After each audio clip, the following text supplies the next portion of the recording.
Welcome back. All right, today I want to talk about rookies. Looking around the National Hockey League, I wanted to pick one rookie from each team to discuss. And noteworthy here as well as Columbus, Florida, and LA. No rookies have played a game as of yet this season for them. I'm sure we'll have rookies in their lineups during the season, but at this point in time, no games played by rookies from any of those teams. So we'll start off with Winnipeg. Brad Lambert, one game played so far. I believe that was their most recent game. With injuries, it does give Lambert a bit of an opportunity. I am starting to wonder whether or not Lambert's ever going to be a regular in the National Hockey League.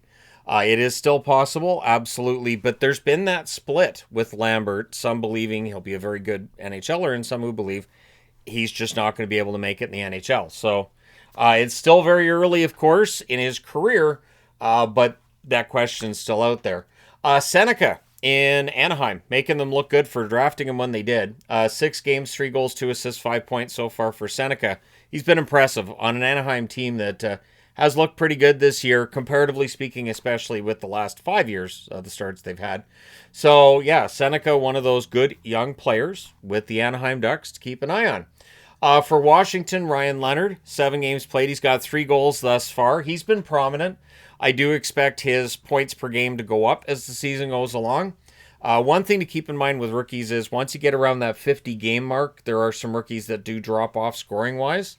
So that is one thing to keep an eye on if you're doing fantasy hockey, for instance. But Leonard at this point has looked good. So the 3 goals, which is just 3 points in 7 games, I don't think tells the whole story there. Fraser Minton for Boston, 8 games, just the 1 goal so far. Minton isn't playing a prominent role with Boston, so he's being brought in. I still think there's some upside there. I don't know if Minton's ever going to be a top 6 forward, but maybe he develops into a good third line forward for them. Cole Reinhardt, the rookie for Vegas, 3 games, just the 1 goal. I'm kind of surprised Reinhardt still qualifies as a rookie. I would have thought he would have played enough games not to qualify at this point. But yeah, 1 goal in 3 games for Reinhardt for Vegas. He is a depth player, very likely to be a 4th liner at the NHL level. And he may end up being a 3rd liner, sure, but projects to be probably a 4th liner. Kozak in Buffalo, 6 games, 2 goals. I remember with Kozak last year, it took a couple of tries for him to get his first goal to count. I remember an offside on his first goal, I want to say, and so it came back. But nice to see him have a couple of goals this year. And we know with Buffalo that if you show that skill and if you show an ability to maybe help this team end their drought when it comes to playoffs, you're going to get your chances. So Kozak has every opportunity in Buffalo. Linus Karlsson for the Vancouver Canucks, 4 games played, just the 1 assist. I think Karlsson has a very strong future as a 3rd line player in the National Hockey League. Skilled player, smart player, and one of those Abbotsford players that's come up to play with the Vancouver Canucks who looks pretty good. So you can see the natural chemistry they have from playing together in the AHL. It works at the NHL level as well. It's not, to me, dissimilar from what Washington did last year with bringing up basically a line from Hershey. Parekh in Calgary, one of the struggling players. I was going to say forwards, but he's a defenseman, of course. No points in 6 games yet for Parekh. It'll happen. It's a matter of when. And he's not the only Calgary Flame that's struggling to put the puck in the net right now. So generating points has been a problem for the Flames. I'm also going to apologize. I am fighting a cold right now, so I'm going to just apologize for that. My voice sounds a little different if I'm kind of sniffly. I have a cold. Simashev for Utah, 7 games, no points. But Simashev's game isn't really about points. I don't think Simashev's ever going to be a big point producer, and I think he has been a strong addition so far for Utah in what I've seen, and I try to see as much as I can. I may be doing modified versions of the reviews on busy nights. I do not watch less hockey on busy nights. I just don't take all the notes and stress myself out with what I have on the board and which games I'm updating when and all that. But Simashev has been good in what I've seen. Nikishin for Carolina, 6 games, 1 goal, 3 assists, 4 points. A lot of hype around this guy, and he's lived up to it thus far. And with Gostisbehere and Slavin being out, it may open up a spot for Nikishin to get more points and potentially solidify that he is one of those top defensemen for them already. So we'll see how that works out for Nikishin. Easton Cowan for the Maple Leafs, the 1 assist in 4 games. I do wonder if it's better to have Easton Cowan just play with the Marlies and let him get those top minutes, let him get those points, let him get his confidence. And because I don't think being a healthy scratch at the NHL level necessarily is a great thing. So what I'm trying to say is I don't think Cowan plays for the rest of this season at the NHL level. And I think it might be best for him to play maybe 25, 30 games at the NHL level. Because I'm not going to say 9 games and then just don't burn the year of his contract. I don't think that's an option. I'm trying to think of how far out he is from his draft year. But either way, I wouldn't worry about burning the first year of his contract. But with Cowan, I do think Brad Treliving will do this right. Rinzel in Chicago, 7 games, 1 goal, 2 assists, 3 points. There were definitely some options. Thought about putting up Levshinov as well, but Rinzel has been every bit as good as Chicago fans had hoped, at least in my eyes. I think he's looked good. One thing I look for with defensemen is, are they making those rookie mistakes? And if they're not, if they already look like veterans, that bodes well. And that's kind of what I've seen with Rinzel, again, and what I've seen. Max Crozier is currently injured, I do believe, for Tampa. I know I reported on that a couple days ago. I haven't seen anything about him coming back into the lineup, but in the 4 games he's played, Crozier's had 3 assists. One thing to keep in mind with Tampa, of course, is that a lot of their young players end up coming into the lineup. We don't necessarily know a whole lot about them, and then they end up being regulars at the NHL level and being productive as well. Gavin Brindley for the Colorado Avalanche, 7 games, just the 1 goal so far. The talent is there.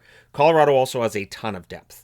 So Brindley's not necessarily going to get the ice time in Colorado he might get elsewhere, but he will get that experience of being with guys like Natchez and McKinnon and learning from them in practices, being coached by Bednar. There's a lot of good things for Brindley, even if the production hasn't been fantastic thus far. Jimmy Snuggerud in St. Louis, 6 games, 3 goals, 1 assist, 4 points. Definitely some excitement around his name, and he has lived up to it thus far, I do believe, as well. While St. Louis fans may have some issues with some of the starts to the season by the bigger names like Thomas and Kyrou, I don't think there's any complaints about Snuggerud. I don't think there would be anyways. But yeah, 4 points in 6 games, not bad. Newman in Seattle, 3 games, 3 goals in 7 games. No assists, though, so 3 points in 7 games. But he's good. He's got a good shot. And so if you're in Seattle, you've got a good shot. This is a team that can struggle to score as well. You will get your time. You will get your opportunity. For Dallas, Hristkovian is the one rookie for them. He hasn't got a point in 5 games. Scoring isn't really his game, though. There's physicality there. He's a decent 4th-line option. I don't know if there's any upside offensively for him at the NHL level as of yet, but he'll play. He'll definitely play in Dallas. Watch them send him down tomorrow. Sam Dickinson, it's been a quiet start for him in San Jose. No points yet in 5 games. Turnovers here and there, and this is what I'm talking about with rookie defensemen. Sam Dickinson, you can see him. You can see the talent on the ice. You can see where he's got that potential, but you can also understand that he's a rookie and he makes mistakes. So it's part and parcel with rookies. They're going to make mistakes. I still think Dickinson, the future is really, really bright for him. Finney, coming out of nowhere for Detroit, 7 games, 3 goals, 3 assists, 6 points. I think the one thing with Emmett Finney, is this sustainable? Because if Finney's able to produce like this all year, he's got a very good chance at winning the Calder Trophy. He could absolutely do it. And wouldn't that be quite the turn of events? So for Detroit, who are off to a very strong start themselves, Finney, a big part of the reason that they're having a pretty good year. For Pittsburgh, Kindle, 1 goal in 6 games does not tell you how prominent Kindle has been. I don't know that he necessarily plays the full year in Pittsburgh. I don't think that's necessarily necessary for him. Necessary. Probably a better way to say that. And that's fine.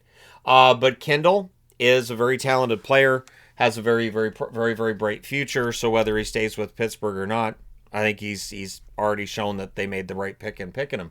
Isaac Howard with the Oilers, 1 goal in 6 games.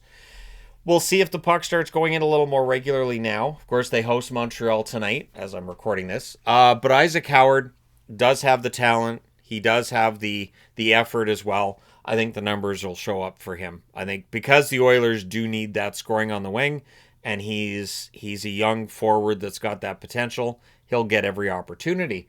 Yitting for Philadelphia, 4 games, no points.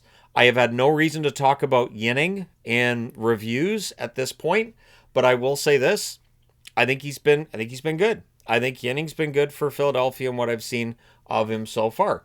Probably not going to be a big scorer either.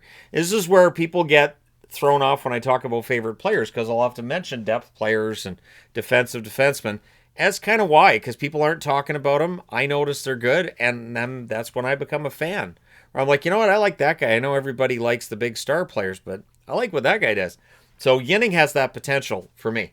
Marilainen is the one rookie that's played so far for Ottawa.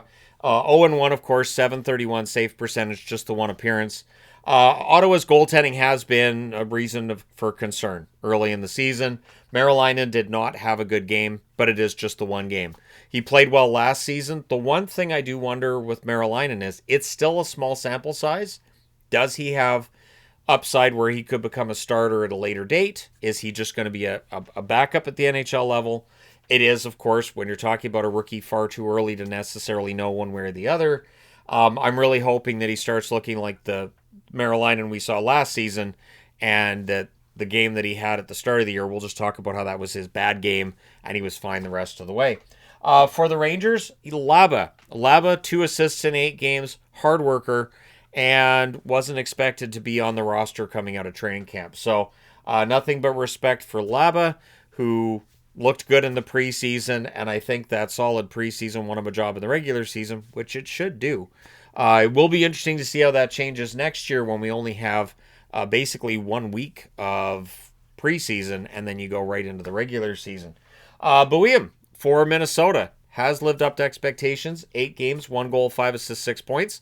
So while Minnesota Wild fans might not be all that excited about where the team's at right now in the standings and their record, I do think that Boehm has been quite good for them. So thumbs up for Boehm. Matthew Schaefer with the Islanders, 6 games, 2 goals, 5 assists, 6 points. He has to be the Calder front runner 2 weeks into the season. I would say if you're doing a vote right now, Schaefer's probably number 1. I think Boehm's probably top 5. Snuggerud will probably get into the top 5. Maybe Seneca, and of course Demidov. Gritsuk could very well end up getting in there too. So I think that's 6 that I've named thus far. Which just shows this is a very strong... I think it's a strong rookie year. This is why I'm doing a video on rookies already. I feel like we're seeing a lot of guys coming into the league who already look like they're going to be very good NHL players. Demidov, 8 games, 1 goal, 5 assists, 6 points. We know he's a very strong passer. He's also got a pretty good shot, so I do expect that his goals will start going up a little bit more. If he went on this path and ended up with 10 goals and 50 assists for 60 points this year, Montreal fans would be pretty happy. I don't know if a forward with 10 goals necessarily would win the Calder, though. And so I do expect he's going to score a lot more than that. I would figure at least 20. But just saying, to this point, he's got the 1 goal. Gritsuk has the 1 goal as well for New Jersey. 7 games, 1 goal, 4 assists, 5 points. I think Gritsuk's look good. I think there's an argument to be made now when we look at some of these players coming in from Europe that, giving these guys a little bit more time to learn the game, maybe bring them over a little bit later. It's not the worst thing in the world you could do. So, yeah, Gritsuk, I think, has looked good for New Jersey. I know he had some struggles during the preseason, but it's preseason, and I think he's looked pretty good during the regular season. Which brings us to Nashville. To round this out, Nashville, Weisblatt. 4 games, just the 2 assists so far, but he's willing to drop the gloves. I feel like Weisblatt fits in exactly with Nashville. Nashville, you're either getting really good, pretty strong defensemen, or you're getting those hard-nosed forwards. And it does feel like even the skill guys still have a little bit of that sandpaper to their game. So Weisblatt kind of fits right in. So the question I have for you is, which rookies impressed you the most so far this season, and which rookie is not on the board that you think has been quite impressive? Maybe, say, for instance, like Lecker-Mackey in Vancouver, who has a very good shot, just the 1 goal in 4 games thus far. But let me know your thoughts in the comment section below, as always. Hit like and subscribe in the event you may not have done so already. Thank you guys so much for all your support. I will talk to you again soon.